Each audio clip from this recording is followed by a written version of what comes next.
Up next is pattern 2. It sounds something like this.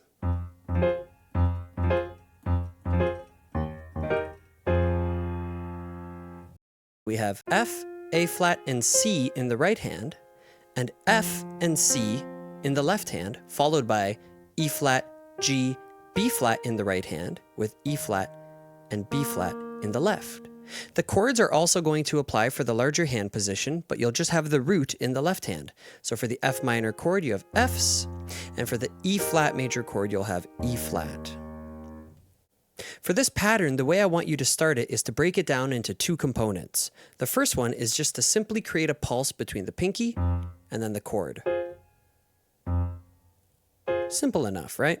So we're just going to get used to playing that, and then we're going to add something else into it.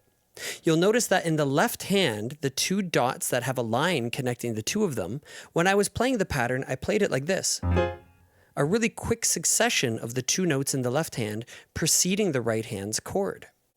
The main beat still applies. In other words, we still have 1, 2, 3, 4, and these little quick notes are going to be happening before beat 2 and before beat 4, like this. 1, 2, 3, 4. So in slow motion, it would be 1, 2, 3, 4.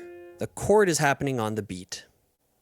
So as you probably noticed, we're playing the F minor chord 3 times, followed by the E flat major chord only once. Let's try this with a few different metronome markings, starting with a slow tempo. 1, 2, 3, 4.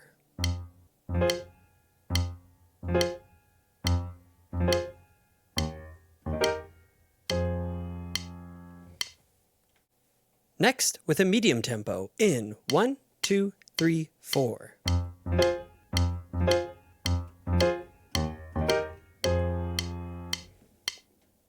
And lastly, with a fast tempo, 1, 2, 3, 4.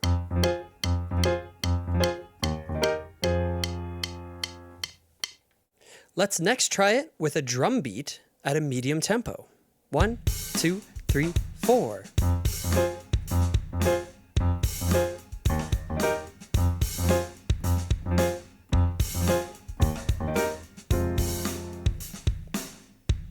We're also going to try a variation of pattern 2, where on our way up through this octave, we're going to play a finger 2 on our C, like this. So, or for smaller hands, 3 on A flat. Let's try this pattern for our larger hand position with some drums in 1, 2, 3, 4.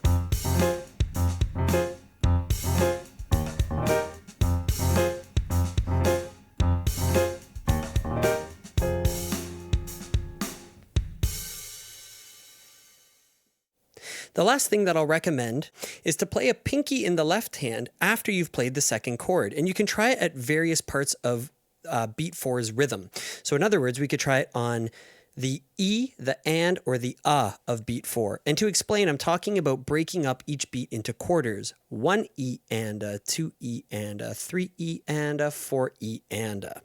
So after I said 4, I said E and a. We're going to try a left hand pinky on the E, and then on the and then on the It'll sound like this. 1 E and a, 2 E and a, 3 E and a, 4 E and a, 1 E and a, 2 E and a, 3 E and a, 4 E and a. Next on the and. 1 E and a, 2 E and a, 3 E and a, 4 E and a, 1 E and a, 2 E and a, 3 E and a, 4 E and a, 1. And then finally on the 1 E and a, 2 E and a, 3 E and a, 4 E and a, 1 E and a, 2 E and a, 3 E and a, 4 E and a, 1. That's it for pattern 2, but I would recommend that you also try it within other patterns that I go through within this course. In other words, if I was to go through pattern 1 again and try, for example, to roll up into the second instance of our C chord, so instead of, we'd have,